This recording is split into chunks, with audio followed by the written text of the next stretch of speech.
Hey, welcome to the Saint Sitting Me, that podcast where we get people on from around the world to talk about how much they love New Orleans. Well, we're going to flip it this week on this episode for you. So we've actually got someone from New Orleans to talk to us today. None other than Max Ortiz, aka Darth Saint. You would have seen him in millions of pictures at the Dome with the superfans. Max is also a renowned restaurateur in New Orleans, over 25 years experience. So we're going to talk to him today about his experience in terms of food in New Orleans, his experience as a super fan. And we're also going to talk to him about, he has his own podcast, the 28 to 3 podcast, which I'm going to say now is one of my top 3 favorite podcasts at the moment. It's really good fun. If you haven't listened to it. Sorry, Dan, Max just threw up some merch there. He just threw up a little bit of merch. Look at that. You need to get one of them. Yeah. Oh, and that is a premium logo as well. You've got there, Max. Love the logo. Appreciate it. Absolutely. So, Max, welcome to the Saint City Me. We're delighted to have you on. How you doing? I'm doing great, man. Excited to be on here. You guys are doing a great job with the pod. Corey and I are loving it, and we're going to get Nick to listen to it at some point. I appreciate that. Appreciate it. We try. It's hard to get him to do anything. It's hard to get him to show up to our own podcast. Yeah, so, we've listened to the pod, and we get the feeling that Nick's a little bit like that. In his defense, he's a very, very busy man. He's in medical sales. Has a couple of kids. He literally works 18 hours a day. So a lot of people say that. I've known him pretty much my entire life, and he truly does work that many hours a day. I was going to, one of the things I've said before, and I think I said it in the Saints Block Party Discord, one thing that really comes across on your podcast is the longevity of your relationships with Nick and Corey. And there's a genuine friendship that you can't replicate falsely. It comes across in the way you engage with each other. And I think that's what makes it such a pleasure to listen to. From my point of view, I really enjoy it. As I said, one of my top 3. I'll say I appreciate that, because that's what we were going for. We wanted to create the vibe that we're all sitting in someone's backyard. Yeah. It doesn't matter whose. Everyone's probably had one too many drinks. You might be smoking a cigar. You're sipping on some more whiskey, and you inevitably get into a debate or an argument, whatever you want to call it, about the Saints prospects coming up. And it might get a little heated here and there, but at the end of the day, it's always, we're always friends, family. Yeah. So it never goes too far. I was going to say one of the favorite bits is the fact that when you get heated, and it's always a magical thing when Corey decides that he wants to get involved in those debates. It's pure comedy gold. They really are. It's an absolutely brilliant pod, and we'd recommend not even just Saints fans, just have a listen. It's just 3 guys just chewing the fat, and it's brilliant. Yeah, and again, I appreciate the hell out of that comment. Corey hasn't been around as long as the rest of us, I guess, in this friendship, but I've been friends with Corey for 12 years at this point, which is a long time. It's just more of a testament to Nick and I have been best friends since we were, 3 feet tall. So there's not anything I can say to him and he can say to me that's going to hurt the other one's feelings.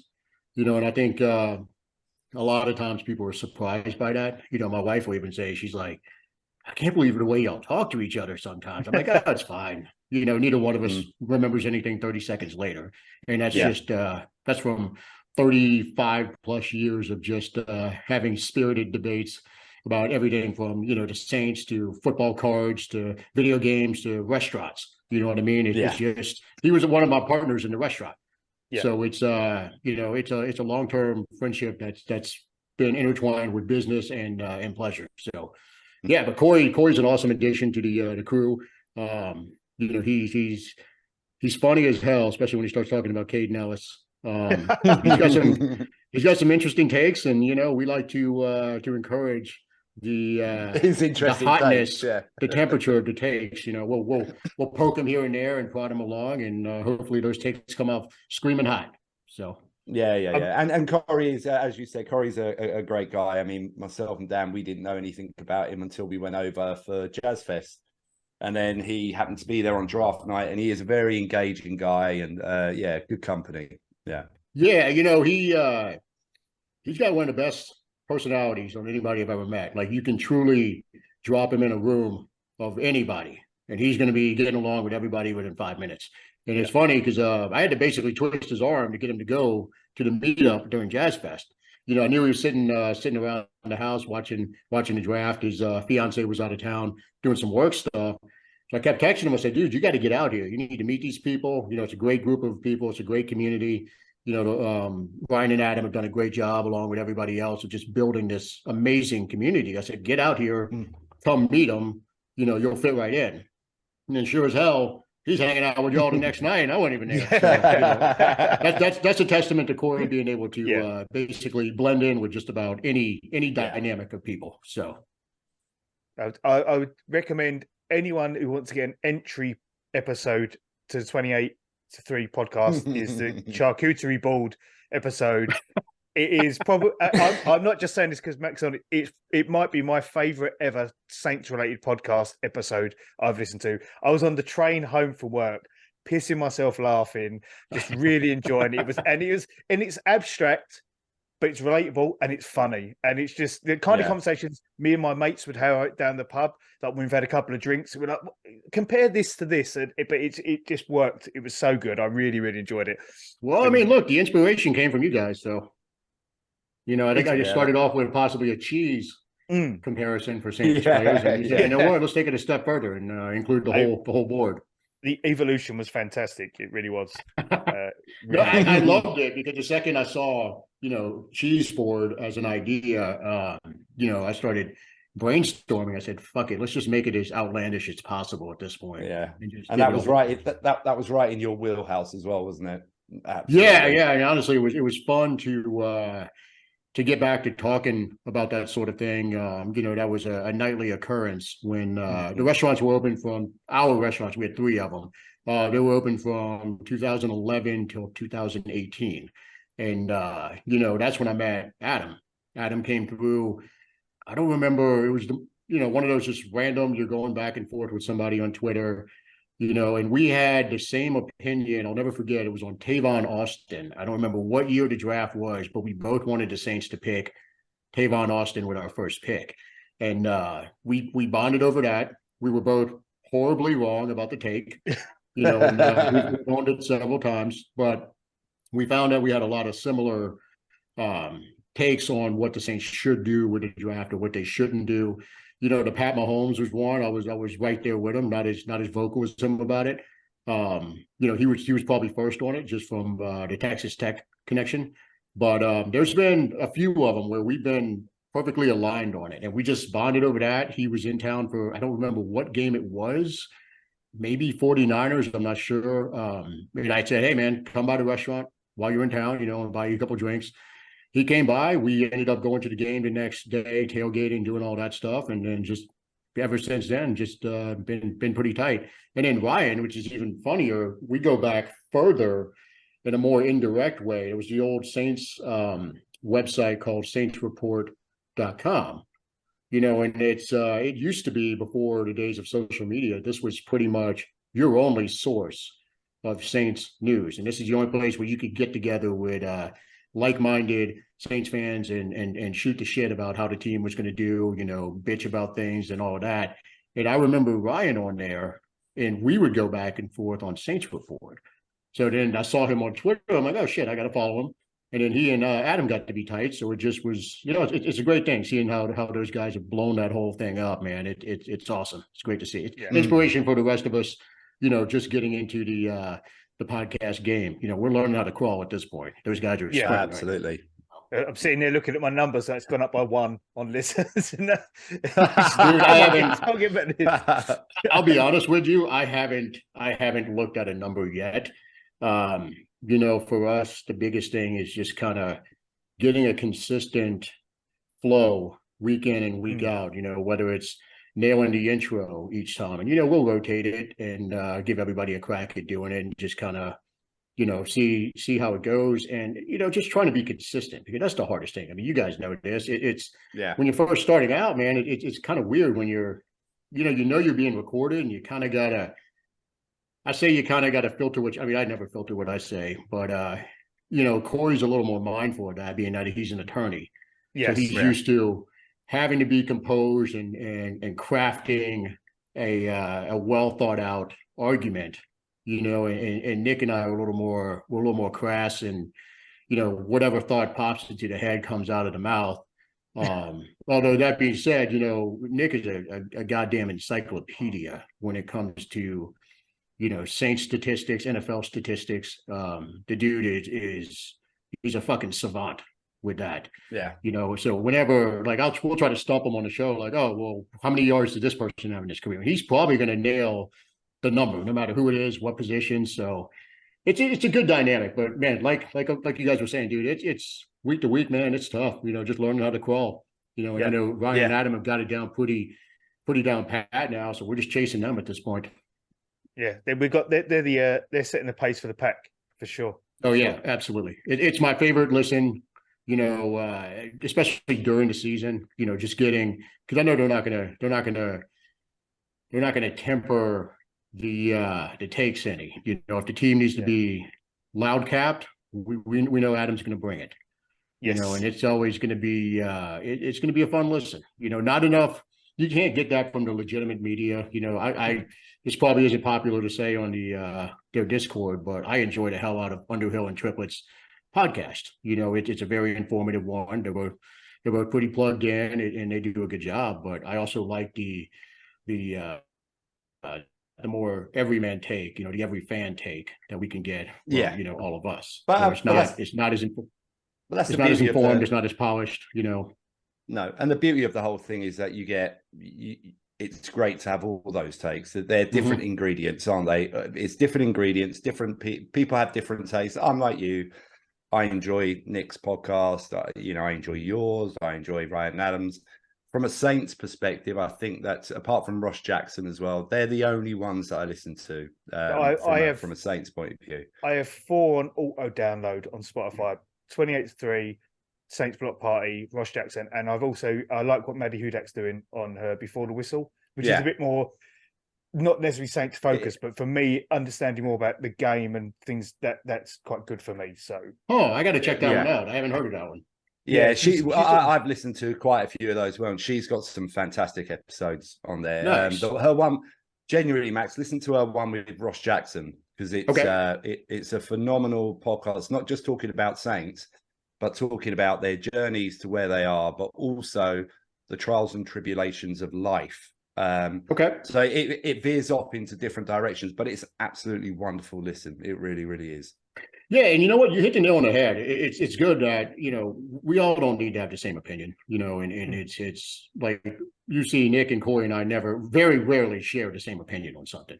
And I like that all of these podcasts are bringing something different to the table. They're different takes.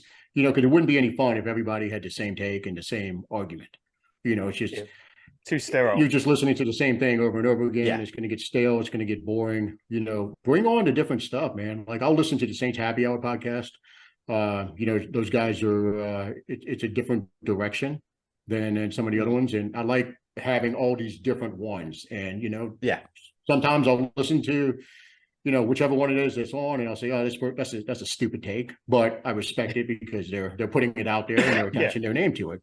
But it's fun to have all these different approaches. With us, we stay out of the whole, talking about social consciousness. We try to keep ours focused on Saints and the NFL in general, but focused on Saints as possible. There's a lot, especially in today's day and age. There's a lot of polarizing opinions when you start talking about politics. Like my degree is in political science. I've talked enough about politics in my lifetime. I don't. It's never a good thing to bring out into.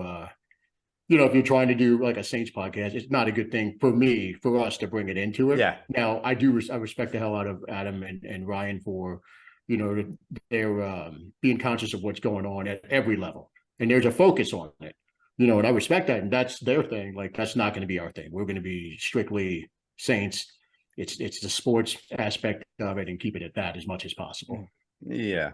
And that's what you need variation. I mean, obviously what myself and Dan are doing, we're trying to do. I mean, you're, as Dan outlined in the intro, this is slightly different to what we normally do, because we like to talk to fans from countries other than the US about how they got into their fandom, because that's something, the way that me and Dan sort of met, we were interested in each other's story at that point, and we're just interested in other people's stories about how they became fans of a team, and of a team mainly that's in a tiny market.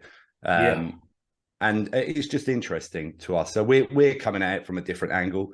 Myself and Dan, we can't do the analytics, we can't do all that stuff, because we haven't got the background we just haven't grown up with it, have we? Like, it's not. Yeah. You want to talk? We can do that about soccer and stuff like that, but but we sort of recognise that we're not experts by any stretch on the city or the team, but we do feel that as we build our listeners up, we've got a duty to bring people like yourself on and just have a different perspective of someone who can actually steer us straight on some of our things and give us some tips for people, because we're trying to help people when they come over as well. That's a thing for us. We want to give people a bit of awareness and stuff. So it's awesome what you guys are doing, because it's fascinating to me that you two guys, being out of the country, and it's like you said, the Saints are a tiny market team. It's not like the Cowboys have a brand that's known abroad, teams like that. And it's always fascinating to me when I meet people from other countries. And it's been a couple of times.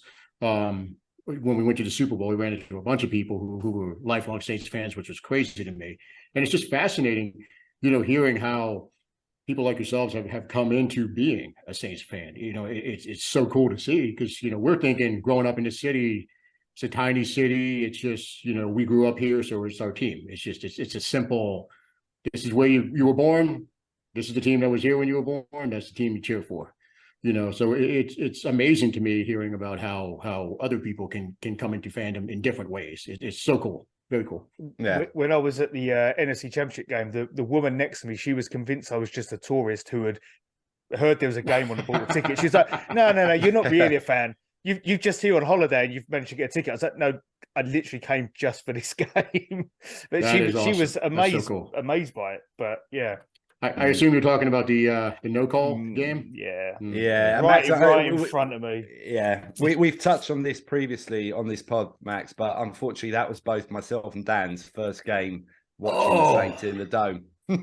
And we didn't even know each other at that point. We hadn't met, so we'd gone separately, but we both happened to be at that same game. That's First amazing. time in the city and watching a game.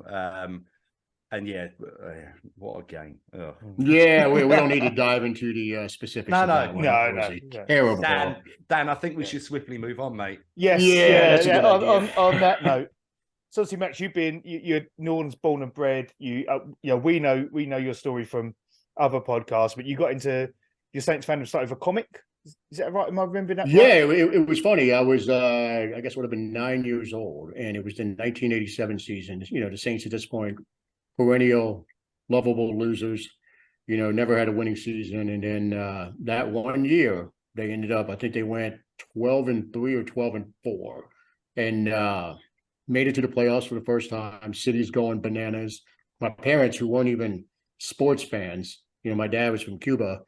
He could give a fuck about football, but they were like, well, screw it. We'll have everybody come over and we'll have a party at the house. And I vividly remember, the lead up to that game, we were at the grocery store, and I'm 9 years old. I go to the comic book section, and they had one at this grocery store, which is crazy. And it was a Saints comic. And somebody in the Discord, when I was talking about it, pointed out, oh, you can buy it on eBay. I went and bought it on eBay that next day, so I've got it upstairs. But just looking at that and seeing how swept up the city was in Saints mania at that point, and being 8, 9 years old, it's like it just left a mark, where from that point forward there was just no other way than to be a Saints fan. You know what I mean? And it just, I guess my mom would say, it spiraled out of control at that point. But no, it's probably dictated my mood, and I guess demeanor, but just mood and just general outlook. Sorry, Max, didn't your there were times where your mum thought you were genuinely depressed, but it wasn't. Yeah, man, she's like, by the results. Oh God, it was. Yeah, I mean, I was a little shithead when I was younger. Nick and I both were always getting in trouble. Well, we all. Yeah, and so I was generally punished a good portion of the year. And I remember there was one year, I might have been 11 or 12, and I was grounded. I couldn't watch TV. And so I made it a point to go sit in the TV room staring at a blank TV. I wasn't banned from listening to the radio. So I was listening to WWL for the NFL draft. And this is when it was only on Saturdays and Sundays. You had the first, I think, 3 rounds were on Saturday and the rest of it was on Sunday. I sat there for like 10 straight hours staring at a blank TV, listening to it on WWL. And my dad just looking at me like, what the fuck is wrong with you? But it's, we just, and then when getting into sports card collecting was another thing that really stoked the flames. Nick and I were still are actually big, focused on football cards, but he's got some, baseball and basketball and all that.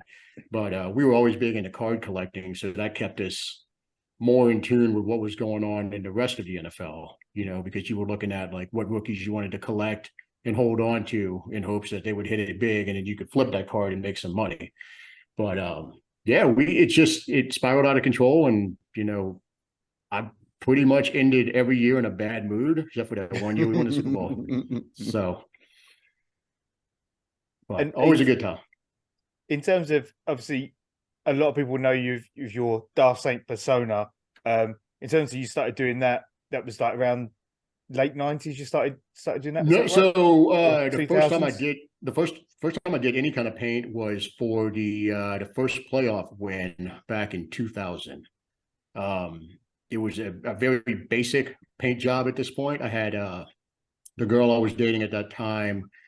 I want to say we had like an anniversary dinner or maybe her birthday. I don't remember, something that night. So I needed something that would come off pretty easy so I could go pick her up and go out to dinner after. And then, it was here and there, but it really jumped off when we had the reopening of the Superdome after Katrina. So at that point, I shaved my head and we painted a helmet on my head. I don't know why we chose a Saints helmet, whatever, just did that. Everybody was in a festive mood, went to the reopening of the dome, one of the greatest, experiences ever. And then from then on, it just turned into different variations. Like there was a Punisher, a gold Punisher design, for a little bit. And then right before the Super Bowl season, so right at the beginning of 2009, I'm like, I kind of had been kicking around the idea of taking the dark Maul paint and, trying to do it with the gold. Yeah. And finally I said, I found the contacts. So I'm like, all right, fuck it. This is a sign, got to do it. And that was the year we won the Super Bowl. So it ended up being one of those, very just crazy coincidences that was the year that I started doing it. And one of the first games that I did the Darth Saint design was for the Miami Dolphins game in Miami, where they had the epic comeback, and we were sitting front row. There's a picture in the Times-Picayune, our local paper, where Drew Brees had just walked past us and high-fived us after the game. Got it signed by Drew, and got a huge frame in the Saints room down there. So it was just a very cool coincidence, I guess, that season that we won a Super Bowl. That's the season where I started doing the full on paint. So just kept it going at that point. It was written in the stars. I was going to say, I think Mike has actually got a specific question about that game that you wanted to ask you, but I just want to ask, in terms of those different iterations you had, you've obviously settled on what you like now, but are there any you look back with particular fondness? I think, that one, I really did like that one. If I hadn't have moved on to this, that probably would be where I would be now. There's a cool one I did in Indianapolis. It was for the 2007 season opener, where we got the crap kicked out of us by the Colts. The Jason David game where he got picked on after we signed him from the Colts. I did a full on skull. So it was just like this gold skull, and it came out pretty damn cool. And I've got a lot of good pictures from it. We had a blast in Indianapolis in spite of the result of the game. But it was a fun time, a fun trip. It was me, Nick, and a couple other buddies of ours, and we just we ran into Charles Grant at Steak and Shake.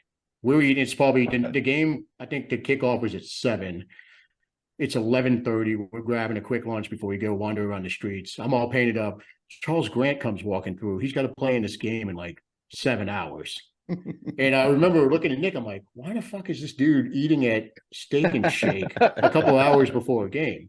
But we got a picture with him. Wished him good luck and all that, and then we promptly got the crap kicked out of us. But no, that one. Let me see. I can probably find a picture, but it was a fun design.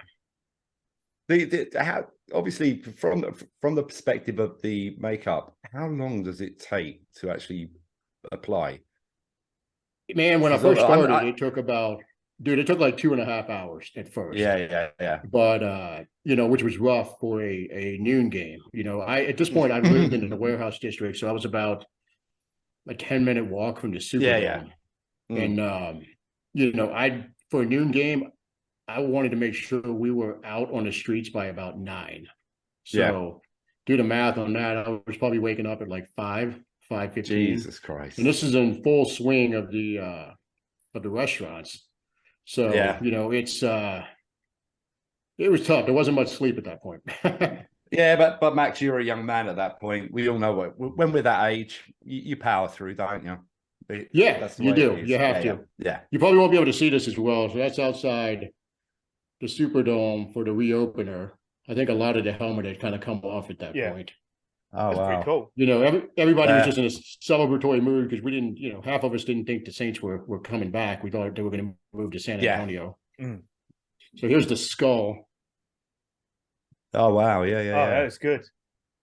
Yeah, so it came through pretty well. But once we got to here we go. So this is in Miami for the Dolphins game. So I didn't have the horns yet. So this was still just doing the paint itself. So that was the beginning of the evolution towards where you got to. Right. So the horns I got for the Super Bowl. I'm sorry, for the NFC Championship game against the Vikings. So that was the first time I had the horns. So it's constantly evolved, and then it went to the full on actual costume, which, to be honest, was just entirely too hot to wear in this city. So that was the apex of the costume, and then it just became, fuck this, let me strip it down. Black t-shirt, black long sleeve t-shirt, and that's good enough because it's too hot here. Yeah. Obviously, you went. I know because obviously I think I've listened to you where you were speaking about you went to the regular season game in Miami where you were actually baking your arse off, and oh my god, and then obviously came through with the win, but you obviously went to Miami for the Super Bowl, and absolutely. Obviously we had a friend of ours on, Mark, who's an Australian but has been based in the UK for the last 20 years, and he.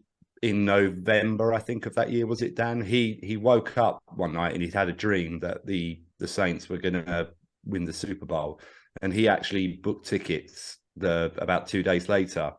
So he went to that Super Bowl as well in Miami, which yet again, with the point we were touching on about international fans, that's a man who woke up with a dream and booked tickets to a Super Bowl. That's awesome. And got to see the Saints win it. What was your experience like? What was your experience like when you were in Miami? I'm assuming it was just a 4, 5, 6 day party, however long. So funny enough, my dad being Cuban, he was still alive at this point.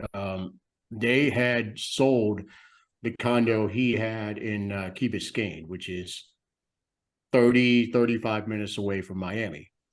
So he's like, you know what? There's a hotel in Key Biscayne. He's like, I'll pay for your hotel room. He's like, we'll put you up there. I'm like, all right, that's perfect.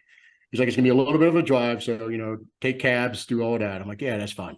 This little hotel in Key Biscayne. Now, Key Biscayne, basically 90% of the people there speak Spanish only. You know what I mean? Yeah. So it was a little challenging for us to get by. Luckily, we weren't at the hotel room as much. We got there, we drove, which was 13, 14, 15-hour drive. So we got there, I don't remember what day, probably a Thursday, and I think I was painted up for 4 straight days. It was just like reapplying paint. There was at one point, there was a big Saints pep rally at one of the hotels, and I think WGNO, one of our local stations, their news guys were set up interviewing random fans, and I'm like, fuck it, I'm gonna go talk. So I get up there, I don't know what the hell I said, I'm blasted out of my mind. So my mom calls me up, she's like, so I just saw you on the news. I'm like, oh, that's good. She's like, did I curse? She's like, no, you didn't. I'm like, all right, that's all I want to know. We're good. So we did that. We were just, bouncing around on South Beach. Man, there were so many people we knew there. It was almost like a lot of the people we knew in New Orleans just got up and relocated to South Beach for a couple of days, maybe a week. Man, we partied our asses off, ate good food. And it was funny, after the Super Bowl, you would think you go to South Beach and you always play it on your mind. It's like, we ever win the Super Bowl, we're going to just rage wherever the party is. We didn't do that, man. We ended up going to a Denny's, and I'm sitting there like paint's kind of dripping off. My buddy in the Halo costume, he stripped all his shit off, and we were sitting in a Denny's, just throwing down on like a Grand Slam breakfast. He just starts singing randomly. We're having a great time. Get back to the hotel room and just watched highlights for the rest of the night. Yeah. So it didn't go at all like I thought it would from a perspective of, we were just worn out and just kind of wanted to just savor the moment as much as possible. So great. It must have been overwhelming. It just like that whole experience of obviously the win and whatever. And as you're saying, it's like adrenaline during the game, and at the end of it, it's like it's almost like you're flaked out and you just want to take it all in. You're spent, man. There's really, God, you just don't have any energy left. And then, we were driving back the next day because when we found out there was going to be a big Saints Super Bowl parade, and the parade passed right by my condo. I'm like, fuck, we got to get back. So we drove, it's like a 12-hour drive, I guess it was 13. I don't remember. We got back, the whole way back, I'm ordering like Saints Super Bowl merchandise. Just like the Sports Illustrated thing comes up and it's like, get the DVD, and then something else pops up, get the flag, get this, and I'm like, all right, buy.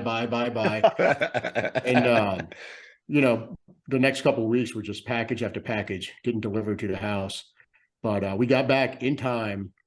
And when I tell you, it was the biggest parade the city's ever seen. This city known for parades. And just chaos. There was, but it was controlled chaos. And like Drew Brees later in the night ended up at Lucy's, one of the local bars, and he did the chant in the middle of the bar. And my buddy was the one who recorded it, and it went viral all over the news and all that. So it was a wild time. It just, I can't even explain to you how a city that's predicated on partying and having a good time somehow upped the ante like 7 levels over this 2 or 3 week period from when we won the NFC Championship till post Super Bowl. Like it's just it was wild. And I know you guys have experienced the city. You guys have been on Bourbon Street and done all that, and it in itself is a wild time. But man, I'm telling you, ramp that up 100 times, and that still doesn't do it justice.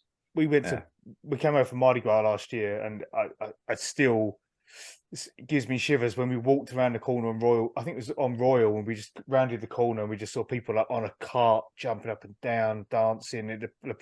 There's nothing like it ever anywhere. And to add a Super Bowl win onto that kind of party mentality, I mean, me and Mike have both said that if we ever get to a Super Bowl again, we will go to New Orleans to watch it if we can't get tickets to the Super Bowl, because I'd rather be there than anywhere else to watch the Saints in the Super Bowl. Yeah, it's and that was an argument a lot of people made. I was dead set. I said, I will, whenever we go to a Super Bowl, if we make it again in my lifetime, I will be there. And there's no question about it. But I will figure out a way to get back into the city in time to go hit Bourbon Street. What I mean? And just kind of, Bourbon Street's not something the locals do as much, but no, but on an occasion like that, on an occasion like that, I think it's one of those things where, you got to do it. Can you imagine if we did it in, like, is it 2026 we're hosting Super Bowl? Man. Can you imagine Saints getting to Super Bowl when it's at the Dome? Yeah, everyone else might as well just go home and give up, because that place will be rocking. Yeah. I mean, the thing about again, from somebody like myself and Dan who try and get over at least once or twice a year, even when the Saints host the Super Bowl. I'm going to pre-book that, so I'm going to be there. So I don't really care. I mean, obviously, I want the Saints to be there, and that'd be magical. But I'd actually love to sample that city when the Super Bowl's there, because, you know, as Dan said, we went to Mardi Gras last year, and it was a wonderful experience for us, because I think it was the first year after COVID where they're allowed to do it. I know this year they were saying this is when it really came back. Yeah. But it was a wonderful experience. And Dan sort of touched on it. I remember me and Dan we were in the UK, and we were like, right, we've got to, obviously on Mardi Gras, we've got to dress up, we've got to get our outfits, we've got to do this. Yeah, it's awesome. I think myself and Dan thought we were really, really sort of quite dressed up, and we came out the hotel on the day of Mardi Gras. We'd had a very, very heavy Lundi Gras, Max. We were wankered. I think that's putting it lightly, Dan, isn't it? We were absolutely blitzed. It's when we get the Pat O'Brien's. It was a tipping point. It spiraled after that. Yeah. So we come out on Mardi Gras. We're thinking, God, we're dressed. We know what we're doing. I had a gold glitter jacket, and I was like, look at me. I'm amazing. And we walk outside, and like, I'm fucking underdressed. Instantly we were like, fuck, we're underdressed. This is not good. So yeah, dude. I mean, it's a magical place. We absolutely. Look, man, for Mardi Gras, it depends on where you are as far as whether you're underdressed or not, because, man, there are certain areas where it's just wild. You know, we went to I guess it was the Maroney by the R Bar and all that for one of my wife's friends' houses. They had a party. It was, I guess, Mardi Gras Day. I'm walking around in a Teen Wolf costume. She's got an Alice in Wonderland costume. And it's just, no one bats an eye. I mean, there's some of the craziest costumes you'll ever see. Everything is just sequins flashing. You know, it's wild, man. And I ride an Endymion, which is one of, if not the biggest parade of Mardi Gras. It's the one that happens on Saturday. Yeah. And that I've gotten to where I only do it every other year at this point. So this is my year to ride, because, man, it is one of those, it will kick the crap out of you. Yeah. And this is one of those things where if I can get 2 spots ever, I'm going to call you two, and you two got to come ride, because this will blow your mind. I think there's nothing like it. And it's, you haven't seen anything until you have literally been in one of the super parades of Mardi Gras. It is just craziness. You see shit you would never think you would see. Yeah. I got in on the Saturday, didn't I, Mike? So I got in just as Endymion had finished, but the streets were just wild. Just as I was coming down in the cab, I was like, fucking hell, what have I done? Yeah. Like, this place is going nuts. That phrase you used, wanker, I don't know what, like, higher level than that, but we were 5 times that. That's pretty word, you're topping out. Yeah. Wankered or shit-faced, Mike? Which? Yeah, I think shit-faced is a little bit above wankered. Yeah. Wankered shit-faced is when you're at. Yeah. I would say, like, with us, we're shit-faced when you get on the float. You have to get on the float at 2 o'clock, which is about 3.5, 4 hours before the damn thing even starts rolling. So you can't move because you're surrounded by beads, and so you just sit there and drink, and it's polluted is the best way to describe it. Yeah. By the time you get off the float, and all the wives are like, "Hey, let's have a good time. Let's dance and do that." It's like, no. See you later. I take it there's toilet facilities on the floats. You have to just, depends. You don't want to have to use it. I'll put it that way. Yeah. Like with us, we usually load up so many extra beads that they're sitting on top of the toilet. So you pretty much would have to get 2/3 of the way through the ride before you can even lift up the seat. So it's wild, man. It's we've had people pass out while we're waiting to even start the parade. So it's wild, man. Max, it sounds like a British person's heaven. Yeah. You know, and from what I've seen of you guys, I think you would both enjoy the hell out of it. Yeah, so we can get 2 spots open up. Yeah, we'll get this on. We'll get this on. Visit New Orleans.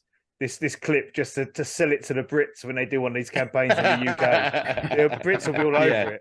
I tell everyone. I mean, they will be, man. I'll send you next time I see you guys at the meetup. I'll show you some videos from on the float. Yeah. You'll see that. You'll understand what I'm saying. It is. Yeah.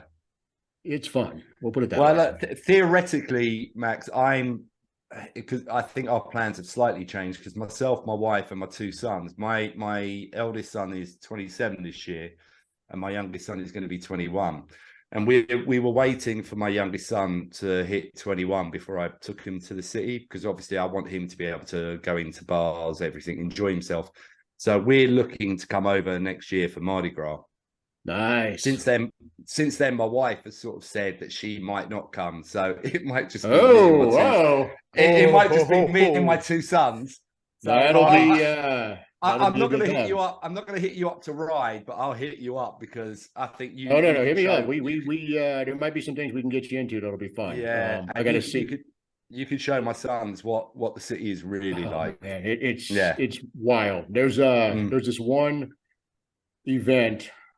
I don't know the best way to describe it because we're not supposed to talk about it. It's a very hush thing unless you're a part of it. But Corey's involved in it. He and another one of our friends got me in on it, and Nick hasn't done it yet, but he's a member of it. It happens the Thursday before Mardi Gras, and it is just a colossal wankered out shit show. And it is. I can't really say anything else about it. It's fine. It's just one of those things where it's like if you're there, you can't tell anybody else much about it. But we might be. We'll see if we can get Corey to find 3 spots if y'all are coming. Yeah. 4 spots. If you were there, you don't remember you were there. That's how good it was. You ain't seen me, right? There might be some. There's probably not any pictures or videos or anything floating around because it's one of those don't ask, don't tell. Simple as that. But Corey's he's the man with connections on that, so that might be something that we can. So let us know if y'all are coming, and we can. Yeah, I absolutely will. Can I ask a question which is sort of related to sort of festivals in the city? Because so obviously I think one of the things that me and Dan are trying to do is, as well as get over for a game every year, we're also at the moment sort of trying to get over for every one of the sort of cultural sort of festival things. So obviously we did Mardi Gras last year, we did Jazz Fest this year. In your opinion, what is your favorite? And if it's one of those that we've already mentioned, what would be? Yeah, to me, it's definitely Mardi Gras. To me, I was always a big fan of Mardi Gras growing up. My parents would get a hotel room on St. Charles Avenue every year, the same room. They'd have the people. You get it the Wednesday before, and you check out the Wednesday after. You have them pull out all of the beds, all the furniture. We lined it with ice chests, folding tables. And it was basically a place where you could go and use the bathroom if you needed to, refill your drink, eat some Popeyes. Yeah. If you had to sit down for a few minutes, you could sit down. So we had that pretty much from when I was 7 or 8 all the way till probably like 22, 23. And it's Mardi Gras. I don't partake as much as I used to. Now it's Icarus, the thing I was talking about, and Endymion. Those are my two days, Thursday and Saturday. So I've scaled back my Mardi Gras shenanigans a lot. The older you get, it's absolutely. It takes it's tough, man. It's tough. And we had a great time this year on Mardi Gras Day, going to the quarter, hanging out at someone's house, having a place to use the restroom and just kind of chill if you needed to chill. So there's ways to do it, but I think Mardi Gras is probably the most. It's got to be at the top of anyone's list. Jazz Fest, you guys did that this year. I'm trying to think what else. Well, you got like Saints game, is always that's got to be up there, but you guys have done that. Well, I mean, do you know what the great thing this year, Max, is that obviously even with myself and Dan starting this podcast, we've sort of had people get in touch with us who have never been to the city, who actually are now for the first time.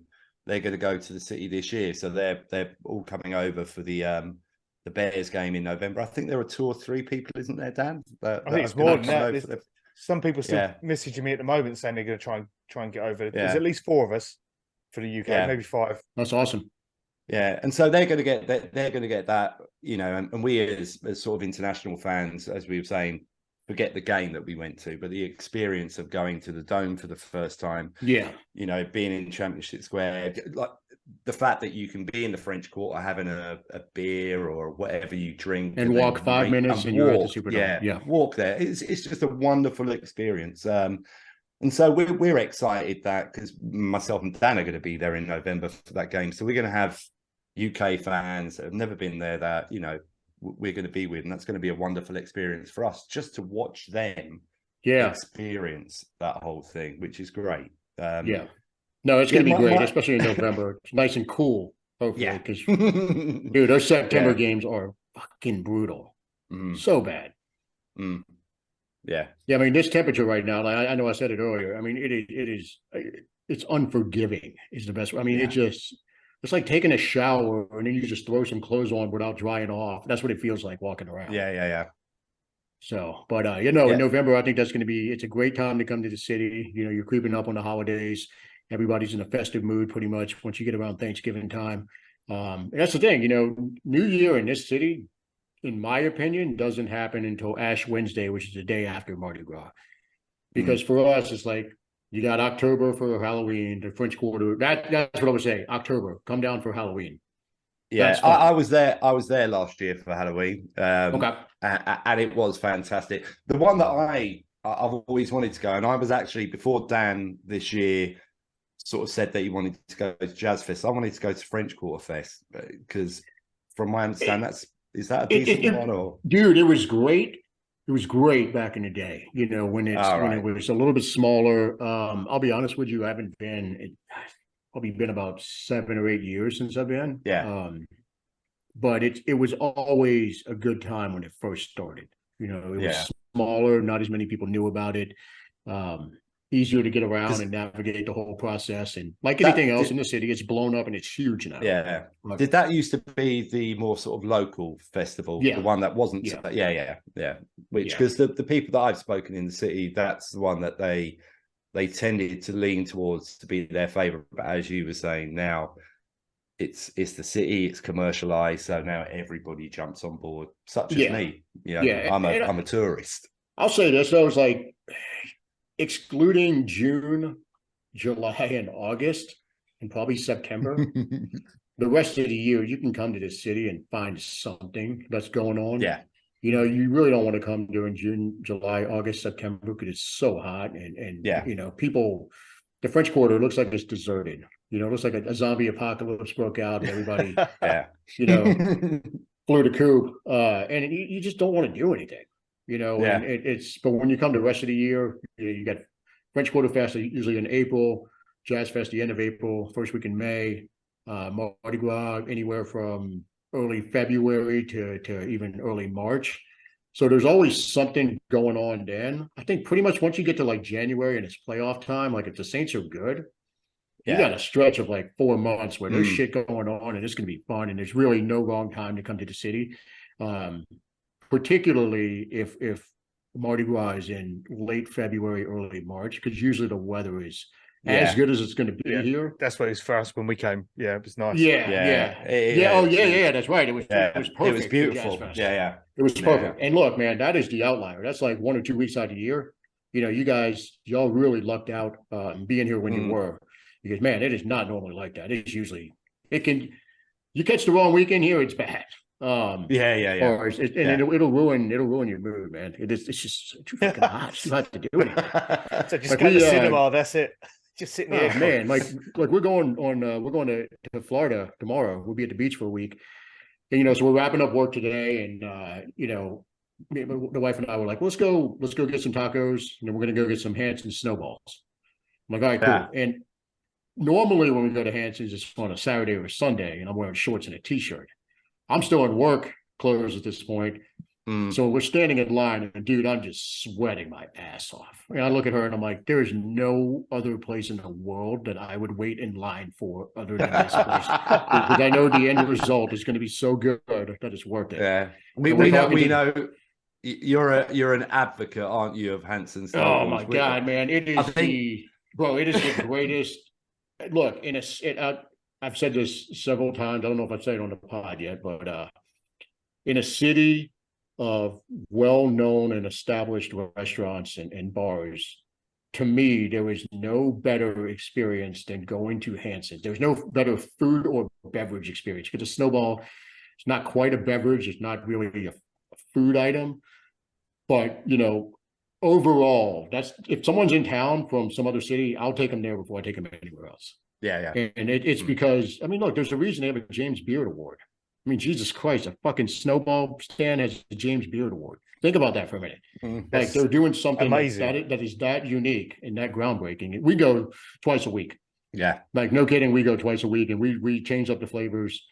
Recently we've been changing up the flavors every time. They run specials every week. And it's I'm their biggest advocate and I will be their biggest advocate until that point. It'll never close, but it is just the best.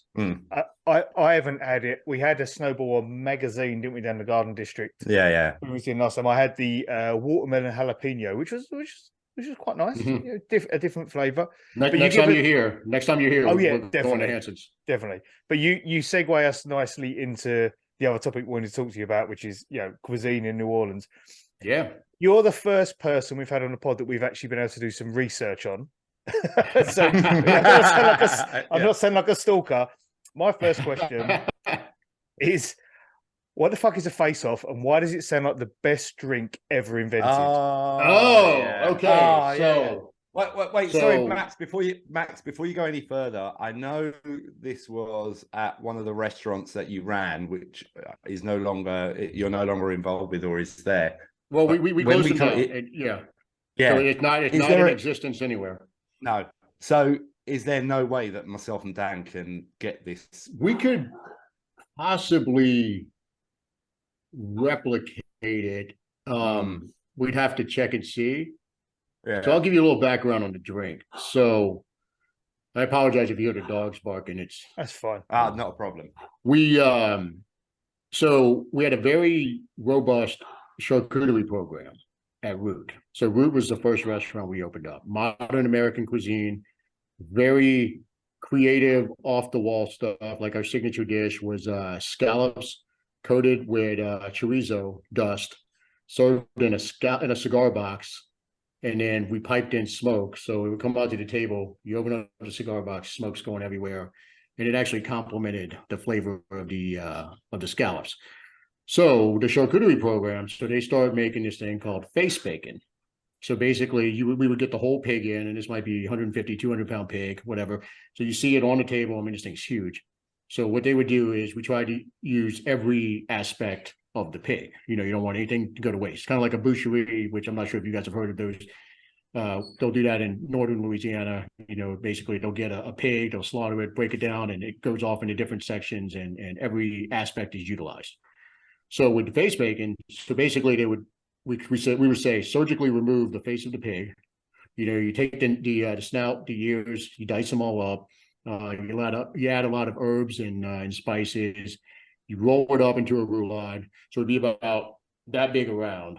Wrap it in cheesecloth. They would smoke it, and then you would let it cure for a period of time. I don't remember the amount of time that it cured for. But so at the end of the day, you pull it out, and it's a charcuterie item at this point. So you put it on the slicer and you slice it off. So we decided to start taking the tips of it and making face bacon bourbon. So we would take the tips of it, you render it down in a pan, so you got all the fat wash. So then you'd mix that with bullet bourbon. So the process was you could sous vide it.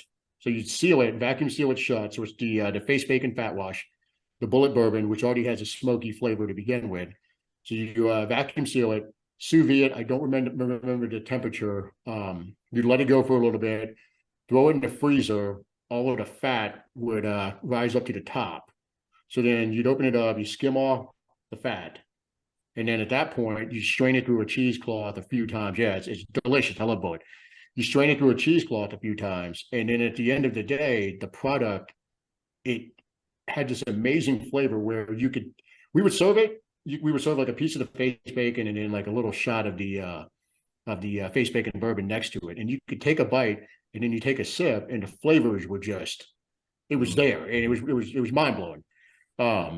So with that, the face off was one of the signature cocktails using the face bacon bourbon. And man, I'll tell you right now, there's not a month that goes by where I'm like, fuck, I could go for some face bacon burger.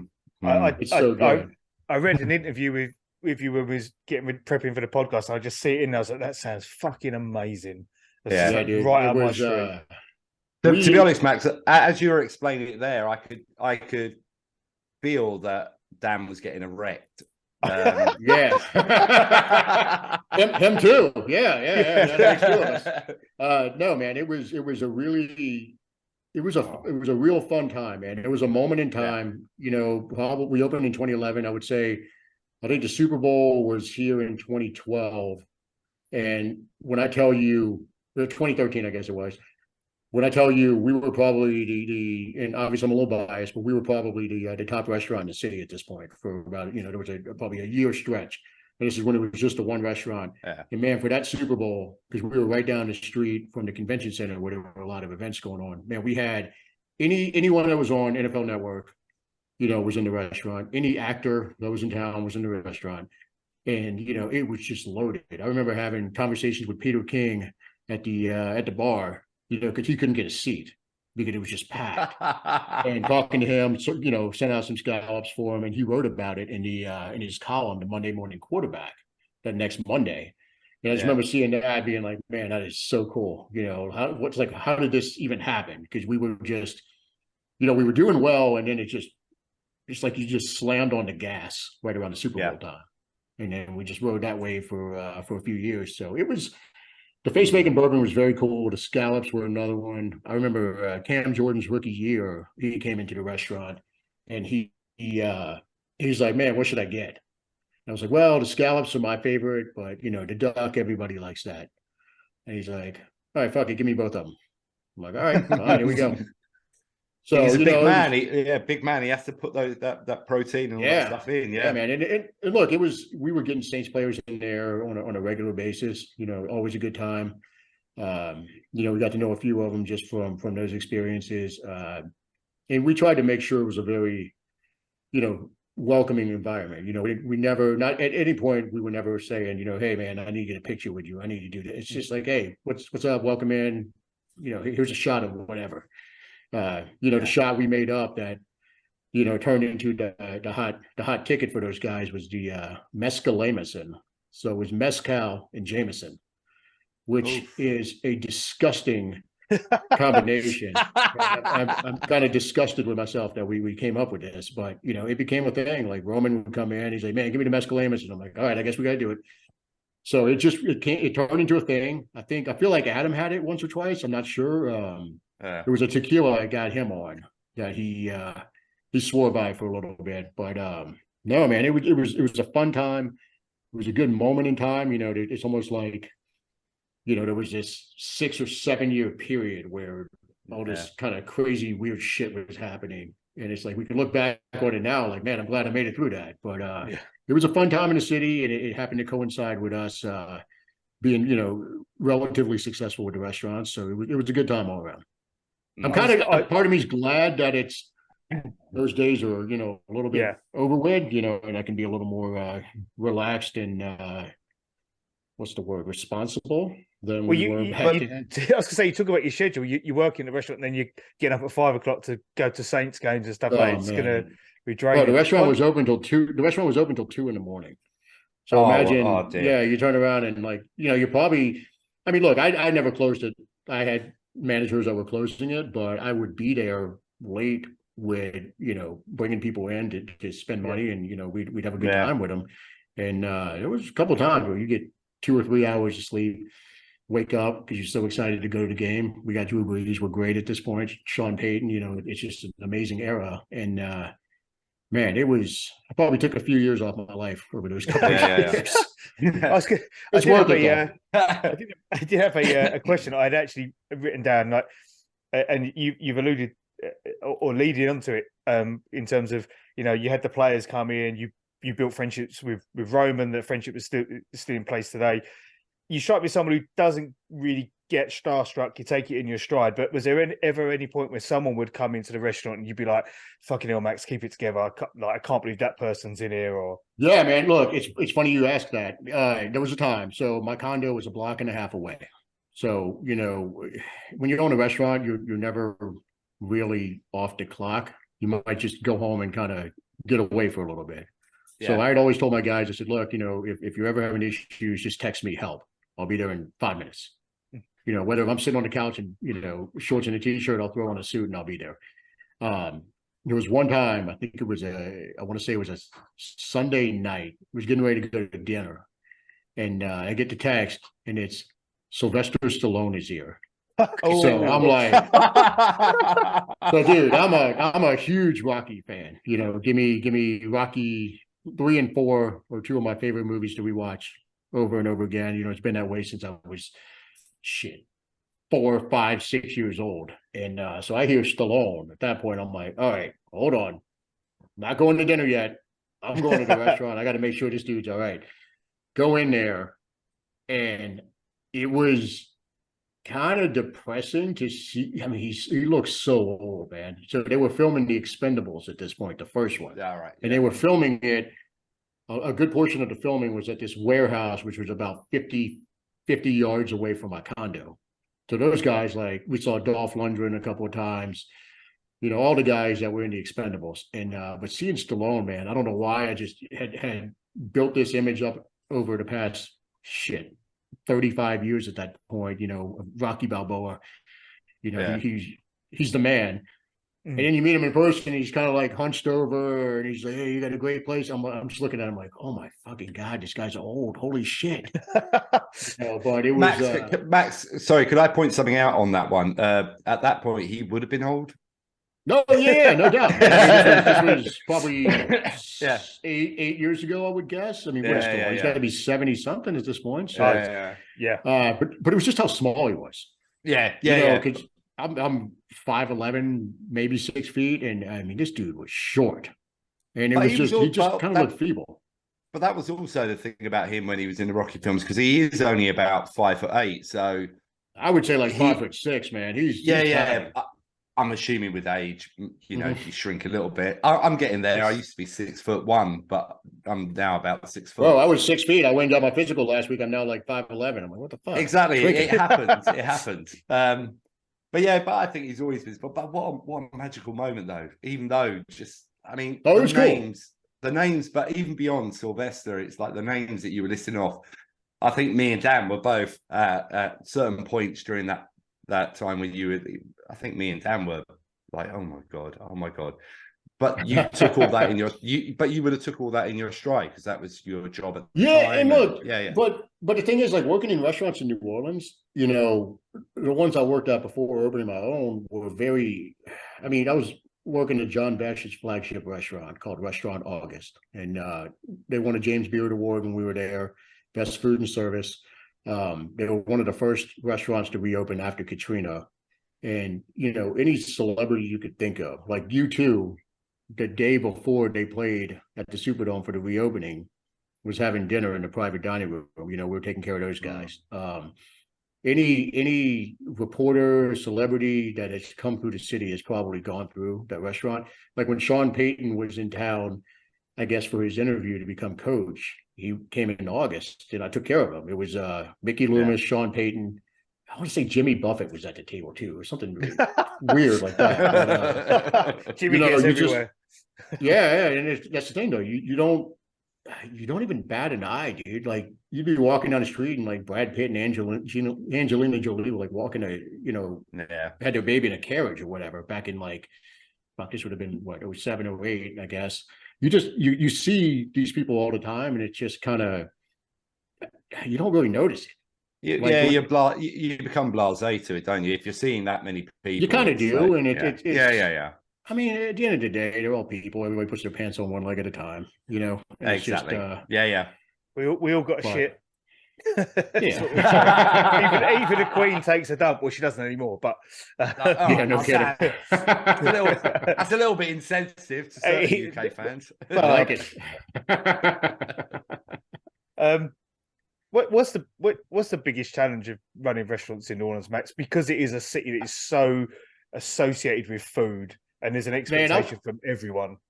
I think it's more it's the competition level, because, like you said, it's first of all, we're the smallest big city in the country, and per capita, there's more restaurants per capita in this city than there are in anywhere else in the United States. Like, it's mind blowing when you think of the number of restaurants that are here. And it's a dog eat dog world. You got to really be putting your best foot forward if you're going to maintain a solid market share. There's a lot of places that open up, and quite frankly, they're not that good, and they don't last. And it's the real good ones that stand the test of time. Everything needs to be working. Like, owners have to be on the same page. You got to be there. You got to be present. Servers need to be focused on what the goal is. Same thing with the kitchen staff. It's every level of the operation you have to have eyes on, and if you don't, you'll be left in the dust. And for us, we went out on our own terms. My main partner was the chef. I was in front of the house, and we kind of had differing philosophies on where we wanted to take everything. So all of us gave him a chance to buy us out, and we said, if you can't buy us out by this point, we're going to go ahead and shut it down. So it's we went out on our own terms. I would not want to have navigated the waters of COVID. I don't think a lot of my friends who still have restaurants, it was a nightmare for them. Yeah. And I can't imagine owning a restaurant in the height of COVID, because that just would have been stressful. I'm not a person that usually gets very stressed about stuff. I kind of, my mindset is things are going to work out.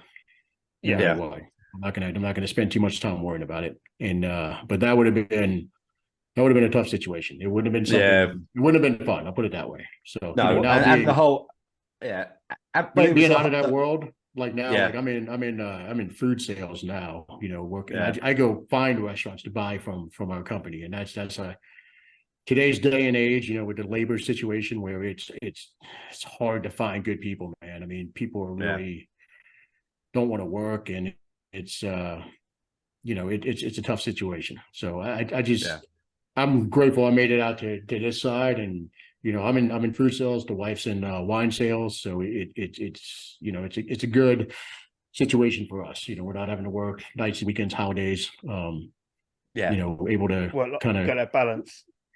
Yeah, there's a good balance, and I'll be honest with you, for the duration of the time that I owned restaurants, there was no balance, and before that, running other people's restaurants, balance was very minimal. So once COVID got here, you kind of realize like what's more important.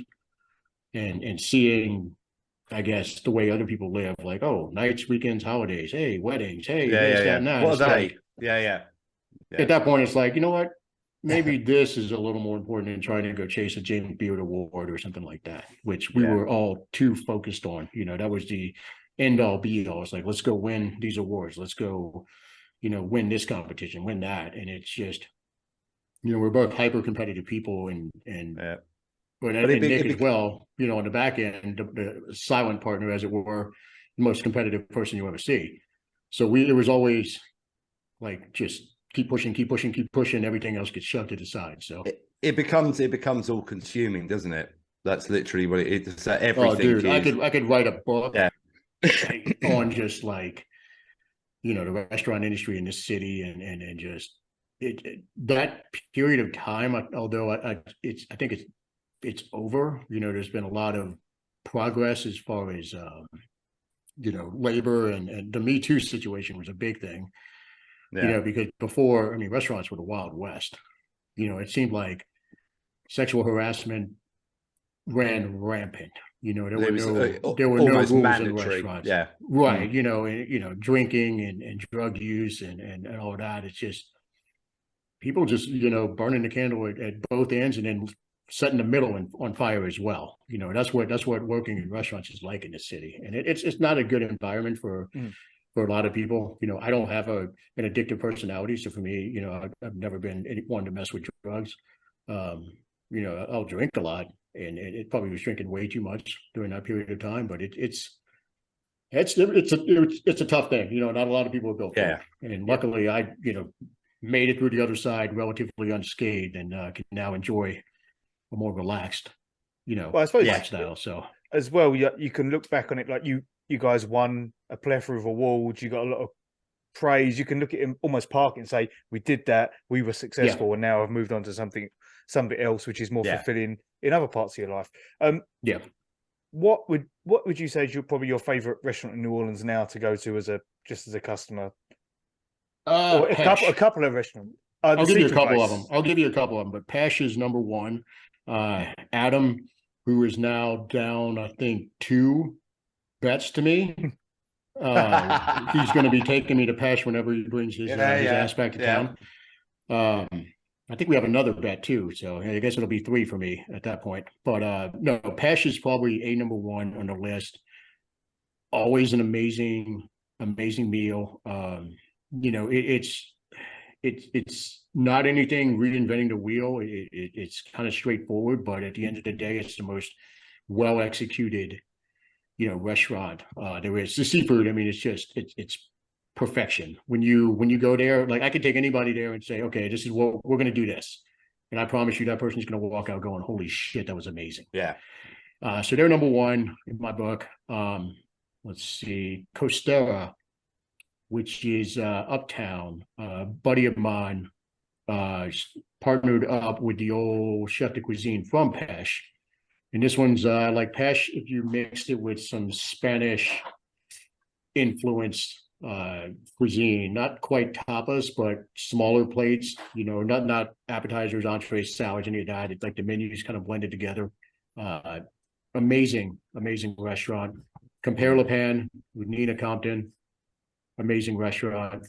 Always have a good time there. Trying to think what else. GW Finn's in the French Quarter, probably the only French Quarter restaurant I would recommend. It's a more elevated high-end version of seafood, whereas Pesh is a more laid back, a little bit relaxed. You don't need to have a coat or a tie or any of that stuff on. You can go in a t-shirt and shorts and sit at the bar at Pesh. But GW Finn's, you probably want to throw a shirt on with a collar, and man, there's some amazing stuff there. Like, it's a really, really cool restaurant. Their signature dish is called the scallopet, and they take a halibut and then they take scallops and they shave the scallops to where they look like fish scales, and they lay them on top of the halibut. It's the coolest thing. It's such an innovative dish. They've always got bluefin tuna on the menu. Just on that one, Max. I remember the first time I went to the city, I was with my wife, like for the NFC Championship game, and we were a little bit naive in the sense that we didn't book any restaurants. We were quite happy to just eat anywhere, but there was one night we thought, right, we'll go out and we'll dress up a little bit, and we just turned up at JW Finn's thinking we'd get in.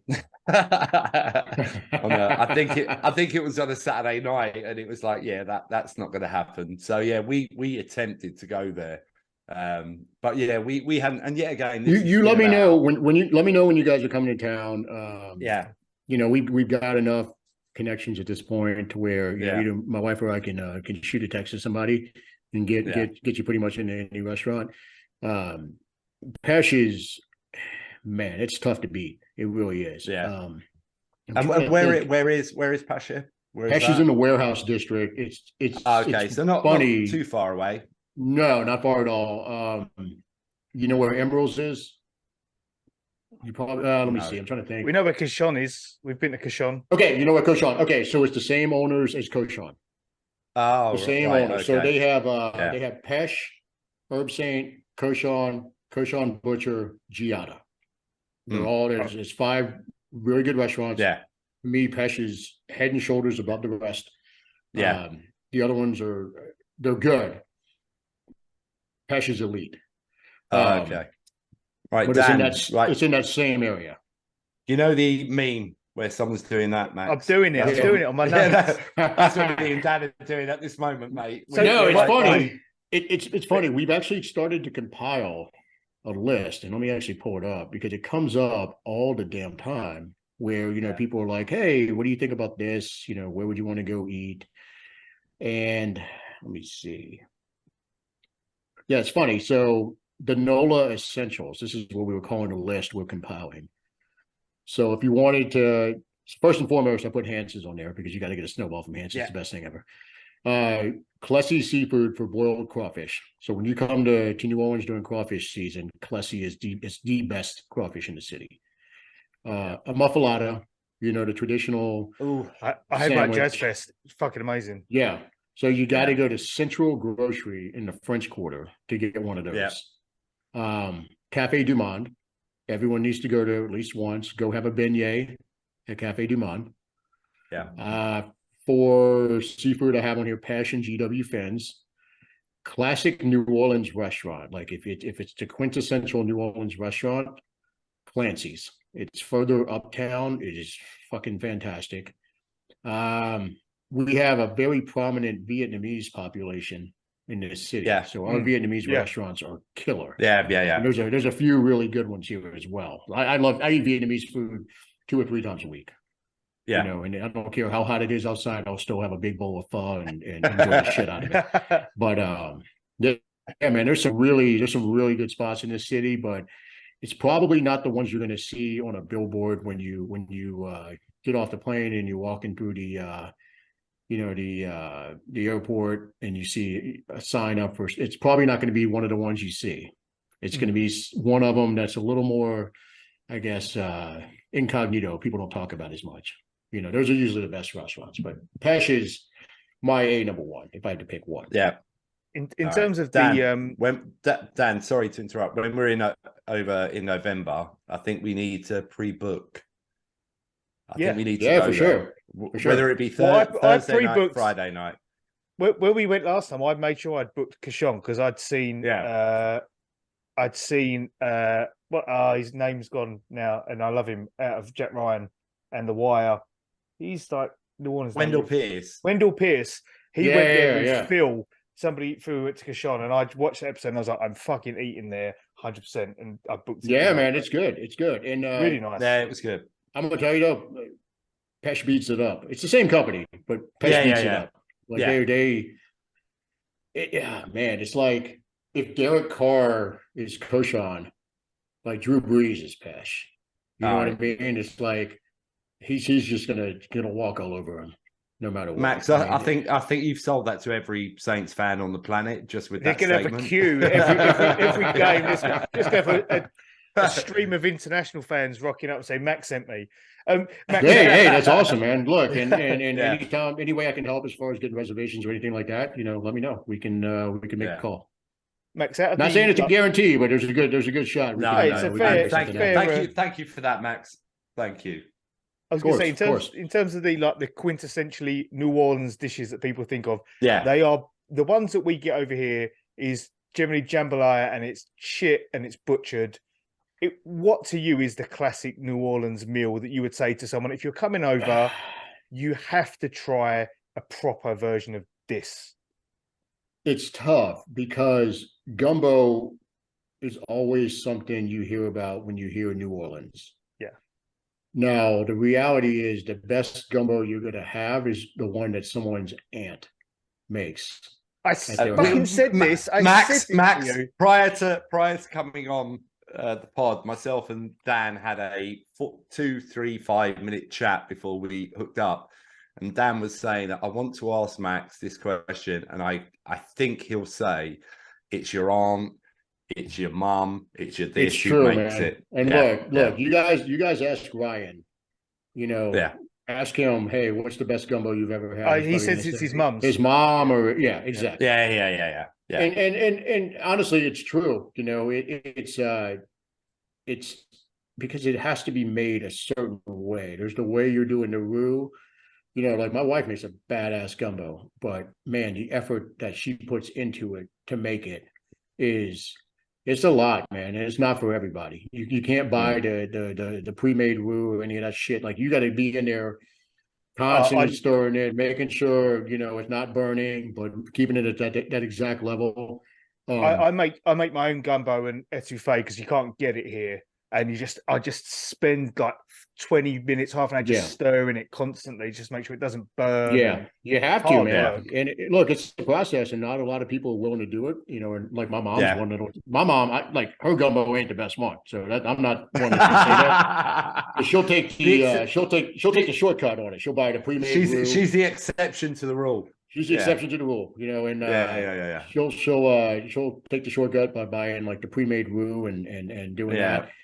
You got to put the elbow grease into it, and like anything else, like a good jambalaya. Like I've always thought jambalaya is overrated. It's like a poor man's paella. And I understand, like, if you catch a good paella and the crust is right, it's going to be really good. But man, too many times it's butchered when people do it, and it's not as good as it's cracked up to be. Crawfish, classy if you're going to a restaurant, but man, the reality is, there's probably someone who's your cousin boils the best crawfish in the backyard. Okay, that's the best. When you're doing it in the backyard, you got the big 6-foot tables lined up. You got newspapers lined up over them. Right when they're boiled, you pour them out over the table, and then you sit there and you eat them right away. And you're not getting that experience at a restaurant. No, because at that point they're mass producing it for however many people come in. You did. You did that for us, didn't you? When we came to the post, and you said, you brought over and said, "You've got to eat it now while it's hot." Yeah, that was Clessy's crawfish. So we had him. So that's my cousin's restaurant. We had him. We had Clessy get his people out there, and they were boiling the whole day. And you guys, luckily, like it was right when these suckers were coming out. It's the right. Man, those were good. Those were. I'd been eating them all day. As they were coming out, those were hitting. That's what they should taste like. And Max, you're not going to get that anywhere. In order to get to the post, in order to have that dish, I sacrificed half an hour of Jill Scott live at Jazz Fest so that we could get out early and we could get to the post. That Dan will tell you, it was almost like he was dragging me. He was dragging me away. So I got that crawfish. I do. Jill Scott's one of my faves. Yeah. Look, we appreciate it, and but it was also, it's a good thing because you got to really get crawfish at the right moment. You know what I mean? Yeah. Because if you don't, man, if they've been sitting out too long, and a lot of times that happens in restaurants where maybe they cooked them, they didn't sell them right away, they'll reheat them, the meat kind of breaks apart. It's not the same. It's one of those time sensitive dishes where you need to get it when it's ready, and you guys got it when it was ready, and that's a true representation of crawfish. It's good. It's really trying to think good. By the way, Max, can I just say, like, for anybody who's visiting the city, have a look at the post. What is beautiful about that, apart from the food, I think myself and Dan touched on it when we were there. The bar is immaculate, isn't it? The bar is beautiful. It felt like a little bit British as well, like our pub. It really, really liked the inside, and the outside is beautiful as well. Really nice. Yeah, and they did a great job with it. My cousin who's one of the owners. He owns a construction company, so he did all of the renovation work there, and it needed a lot. And we had just opened the doors, I think, the week before. So very little ramp up time. It's just kind of like jump into the fire. I helped them open it up, and it was a fun time. But man, it's there's some. I'm trying to think of some other quintessential dishes. Bananas Foster. I've never had that, and that's something I desperately. I've made it myself, but I've no idea if it tastes like what it's supposed to taste like. So. When it's done correctly, is a badass dish. I'm not a dessert person at all. My dessert's another whiskey. My man, I'm with you. Yeah, or I'll order foie gras. If foie gras is on the menu, I'll get another piece for dessert. But it's when it's done well, it's really good. Trying to think what else. I know I'm forgetting something. Everybody talks about red beans and rice, but I mean, I didn't grow up in a household that was doing red beans and rice on Monday like the everybody thinks everyone in New Orleans Ma- does. Max, can I just point something out? You're going to really upset Dan now. What's that? Well, I've actually red beans and rice is Dan's thing. He well, loves it. it's got Is a it? challenger. Hey, look. Yeah, he's got a challenger now because I made etouffee at home for the first time, and it was fucking really not. It wasn't seafood etouffee. I made it with chicken, but it was fucking banging. It was really good. Yeah, and look, man, red beans and rice is not my thing. People love it.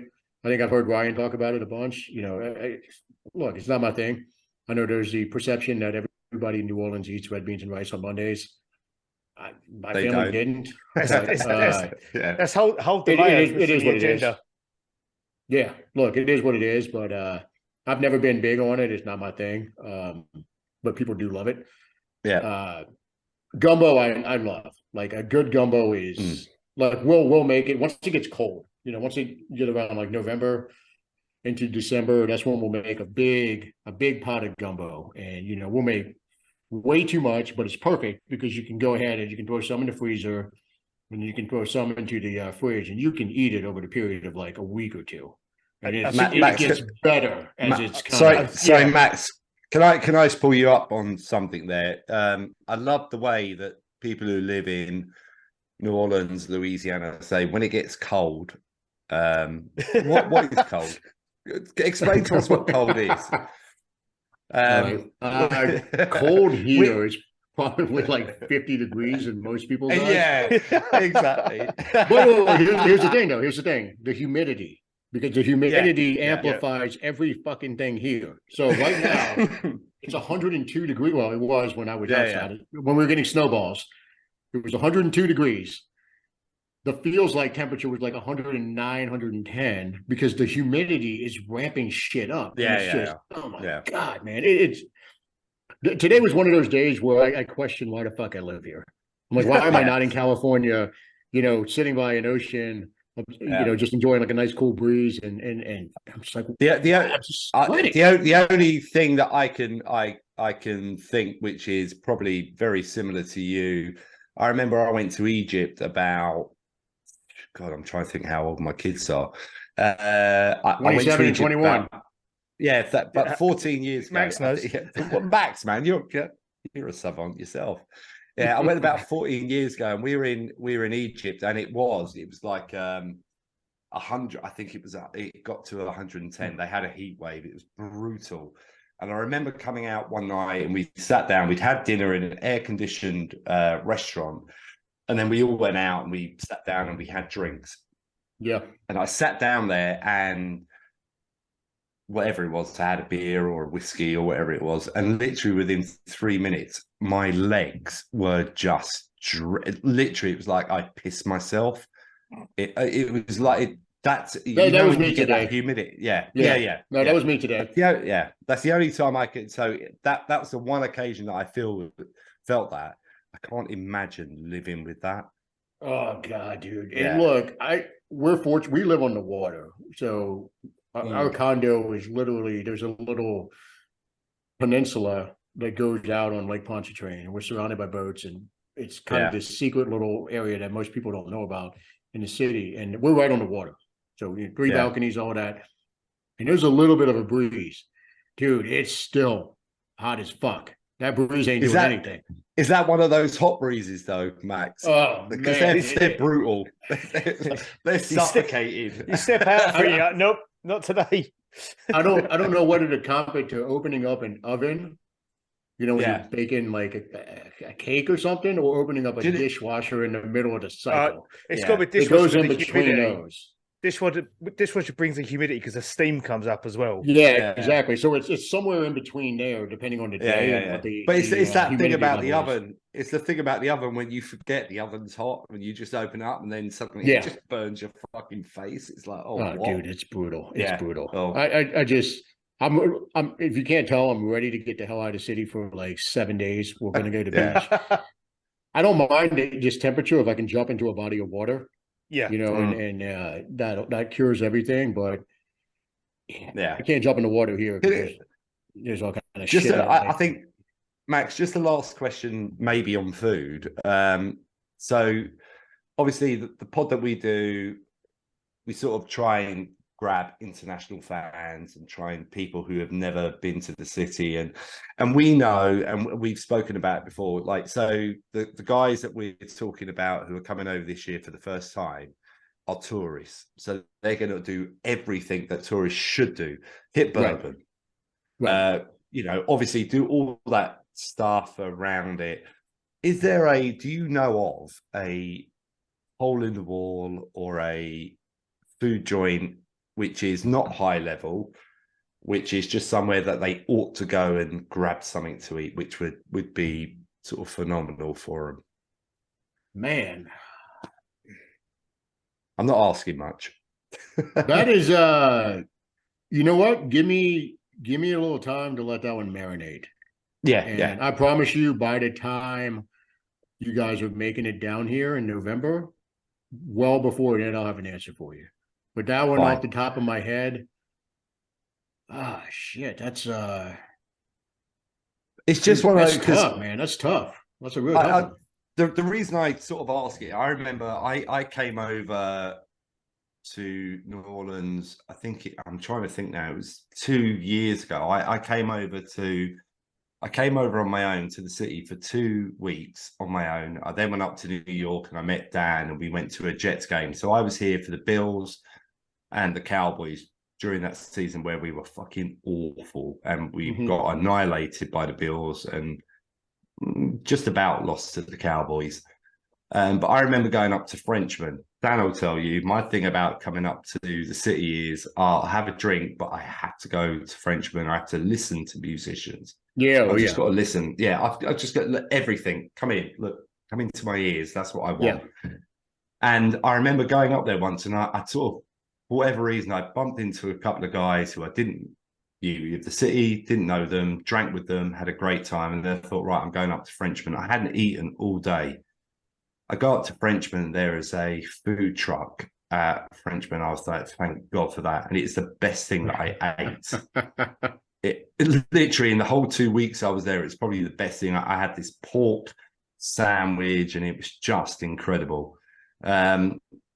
That's the beauty of the city because you can go anywhere around the city and you'll find a hole in the wall which will give you something, which is incredible. We had that, Dan, when we went to Ocean Springs, didn't we? Ocean Springs, that's where my wife's from. Oh, yeah. So myself and Dan, when we went to Mardi Gras last year, we were there for Mardi Gras and then we went to Ocean Springs. I think it was for 3 days, wasn't it, mate? 3 days, yeah. We've got a friend out there. So. Yeah. We were just there about 3 weeks ago. And, man, I don't know what the main street is. Government Street. Holy shit, it was popping off, man. You got some nice places down there, some nice restaurants. They're really great.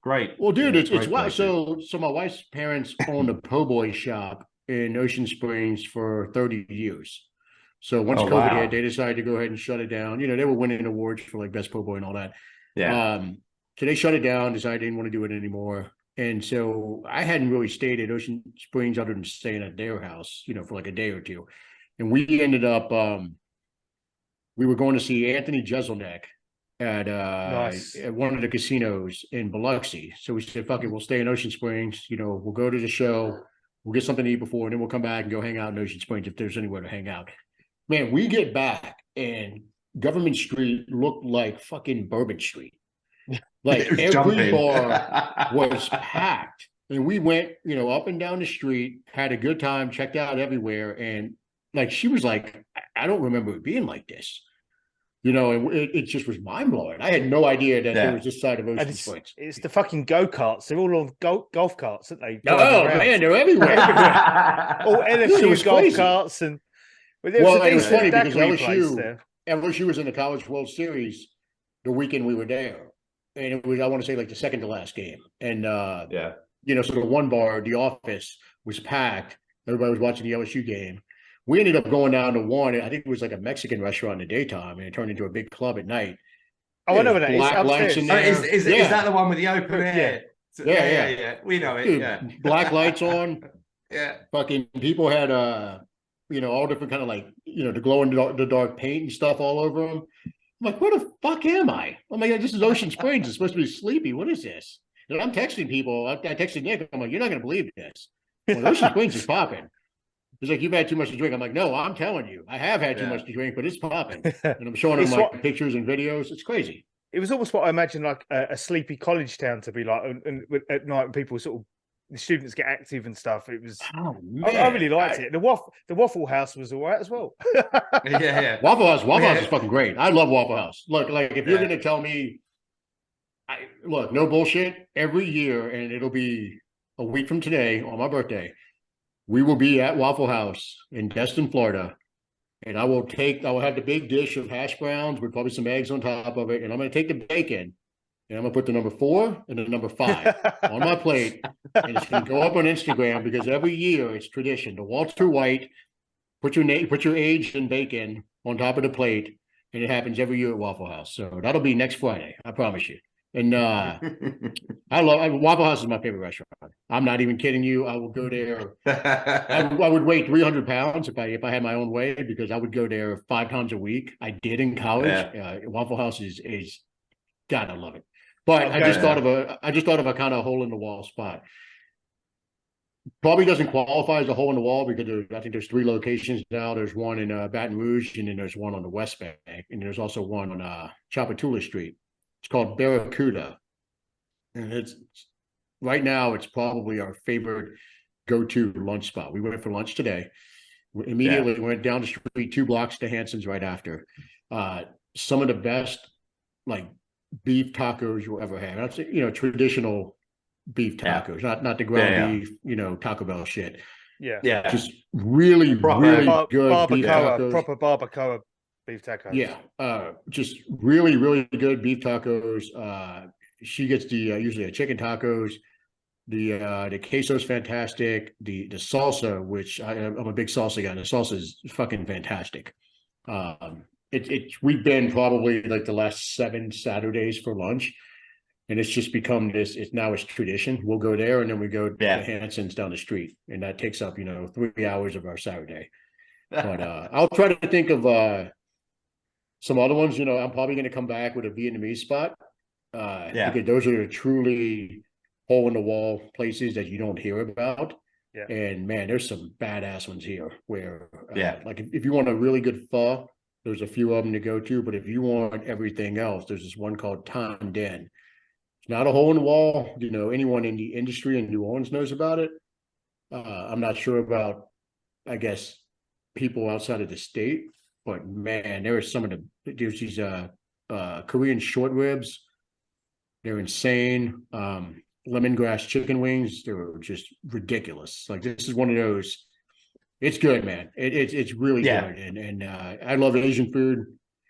Sushi, there's a spot, kind of hole in the wall, and it's one of the best sushi spots you'll ever see. That's in the middle of Fat City, we call it, in Metairie. So if you like sushi, I'm gonna point you in that direction. So that's another good one. But I'll try to think of something a little more not ethnic as far as a hole in the wall spot. But I'll come up with something.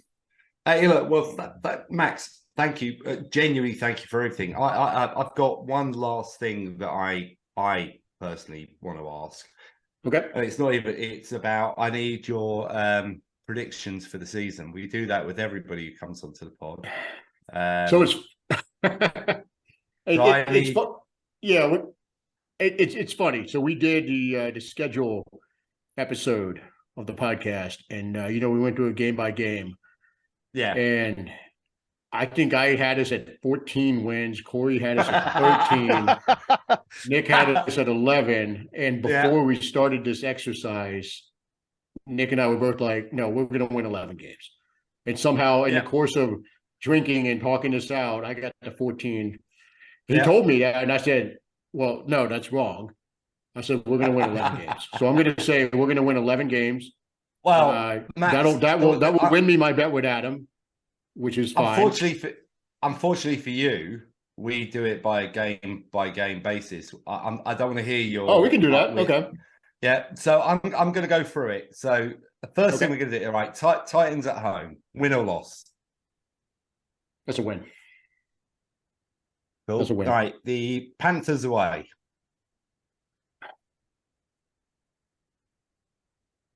That should be a win. but we have lost 2 in a row to the Panthers in week 2, if I'm not mistaken, at Carolina the last 2 years. Fuck it, I'm saying win. All right. Savon. We were talking earlier about those, but yeah. Packers away. Packers away. I think on our schedule pod, I gave us the win, but Yeah. I think that might be an L because I think Jordan Love is going to be better than people think. So Yeah, I'm gonna say an L for right now. Okay. The Bucks at home. Bucks at home. We don't know if it's Baker, if it's Trask. They've still got the weapons. Yeah. It should be a win. I'm going to say a win. It's one of those Yeah. going to be closer than it should be. Yeah. Patriots away.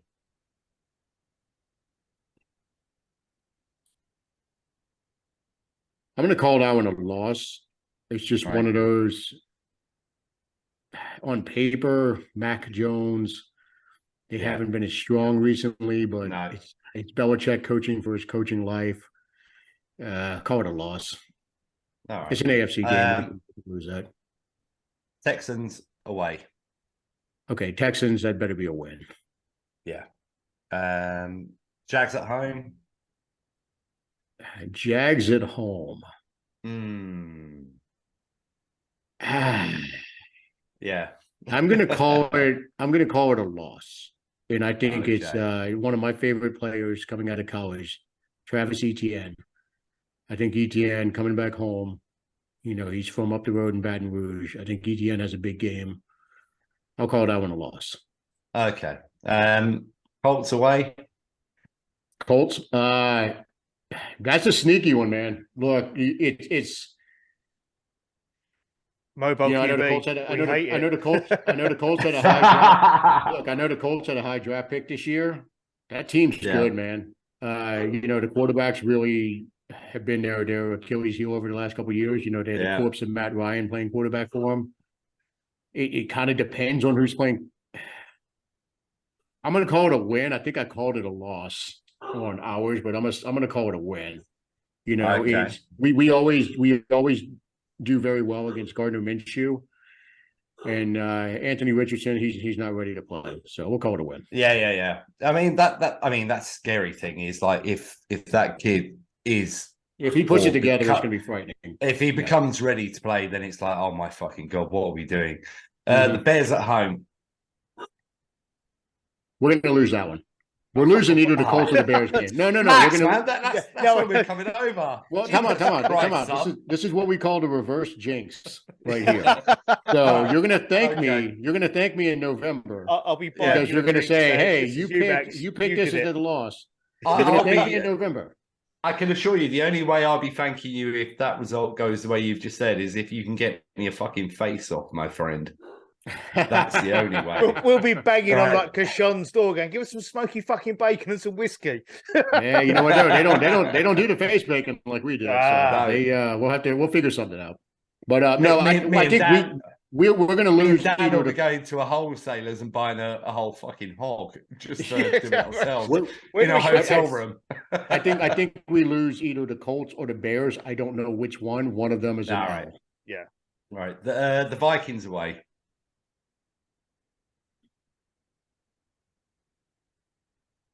Loss.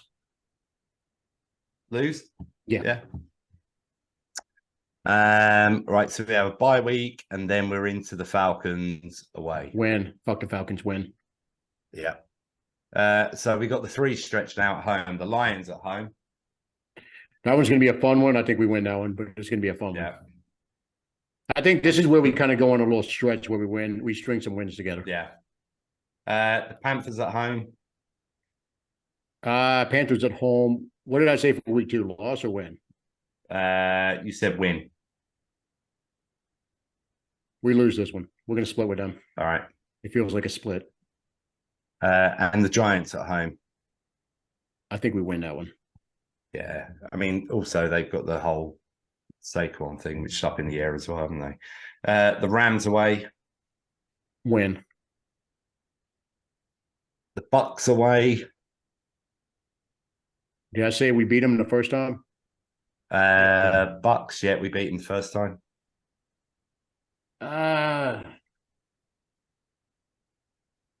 This is one. I feel like a lot of splits are coming. It's going to surprise people. Give me a loss on that one. I think we split with the Bucks and the Panthers. Okay, and finally the Falcons at home. Win. Yeah. Always beat the Falcons. What am I at? 10? You're at 10 at 7. 10 and 7. 10 and so 7. Matt, I think I'll be honest with you. I think we get to 11. I don't know where it is, but I think we get to 11. Yeah. Now my bet with Adam is, I don't remember what it is. I think it's over 8. Yeah. So he's going to lose that, so it's fine. I mean, for as much as he knows. Look! Shout out to Adam for as much as he knows. There's a lot he doesn't know, and this is why. Yeah, for as much. I think what you were saying there, Max, is for as much as he knows shit. And look, Adam, I know you're listening. I love you, but you will lose this bet just like you lost the last two. So yeah, it's kind of one of these. We got to keep him in his place every once in a while. He gets a little too big for his britches, and we cut him down with these bets. All right, Max, I've got to ask a personal question. I don't know if you've been to both of these cities for a game, but I'm so obviously we're all coming over for the Bears game, but I'm either looking at coming over a little bit early and going to the Colts away, or maybe leaving it a little bit later and going to the Vikings away, or trying to persuade my wife that I could come over in December to have the Lions and the Panthers. If it wasn't the Lions and the Panthers, which of those two cities, the Colts and the Vikings, would you recommend that I go to? Colts. Indianapolis is fantastic. Downtown Indianapolis is fantastic. Oh, really? There is one of the most famous steakhouses in the country, St. Elmo's. It's when you hear about the NFL draft and you hear about all the executives and front office people are going to this one restaurant. It's St. Elmo's. Yeah. Oh, okay. We've been there. The wine list is ridiculous. They have a shrimp cocktail dish. It's one of the hottest fucking cocktail sauces I've ever had in my life. Sounds like me. We took it as a challenge to have this dish, and all 4 of us got it. We took a bite of it. No one said a word. And it was like 3 minutes later, we're all like, holy fuck. Give me some water. It's St. Elmo's. Yeah, dude. I like spicy That's coming food. from a man born in the South. Yeah, dude. I like spicy food. Oh, wow. It was a kick in the balls. But downtown Indianapolis was awesome. Oh, really? We had a great time. Cool. I would pick Indianapolis over most cities if I had to. Chicago is my pick over any city if it's an away game. Yeah. If it's an away game, Chicago is the best. This might be sacrilegious to say, but Chicago is the best food city in the country. And it's the way it is. It's just the best. And the restaurant scene there is off the charts. And if we would ever move to a different city, it would probably be Chicago. It's fucking fantastic. Oh, wow. Yeah. Okay. We go once or twice a year. I'll be there in August for a Springsteen concert. Nice. I saw Springsteen in Hyde Park last week. He was fucking amazing. No shit. That's awesome. We're going to see him. I want to say at Wrigley Field. So, wow. So, yeah, we'll be there mid-August for that. So, brilliant. But Chicago is just. I mean, man, I can give you more restaurants in Chicago to go to than I can in New Orleans. Like it is a banger of a city, dude. I love it. Oh, brilliant. All right. Well, Max, thank you, my friend. And absolutely. By the way, thank you for being on for so long with us. Yeah, no. Look, I told you guys, I'm in full on vacation mode, and I might not even pack. I'm just going to go in the clothes I got and wear the same shit every day. So it's, I don't. Yeah, I'm good, man. As long as you guys want to go, I'm good to go. So no, we really appreciate thank it. You, That's mate. been a great episode. I've really enjoyed every minute of it. So thank you so much. Absolutely, it's been brilliant. Thank you, Max. No, man, had a great time. Thanks for having me on, guys. It was awesome. And look, we'll get you guys on our pod at some point. You know, maybe that'd be amazing. Maybe we split it up and do multiple episodes. I don't know. We'll figure it out. That'd be great. Yeah, and just last one on that for anyone who listens to that, please listen to the 28 and 3 podcast. If you've listened to the whole of this podcast, you would have heard me and Dan being very, very happy about their podcast, and there you go. Like, if you watch it on YouTube, you can see the merch. Their podcast is absolutely fantastic. If you're a Saints fan, if you like people who just talk this shit, listen to their podcast, please. I appreciate it. Thank you guys for the shout out. Thanks for having me on, man. Awesome time. Appreciate it. All right. Thanks, cheers. Max, thank you very much, my friend. Take care. Absolutely. All right, guys. Take care. We'll see you in November, hopefully before. Yeah, see you then, mate. Definitely. Take care. All right, guys. Bye-bye. See ya. Take Bye. care, man.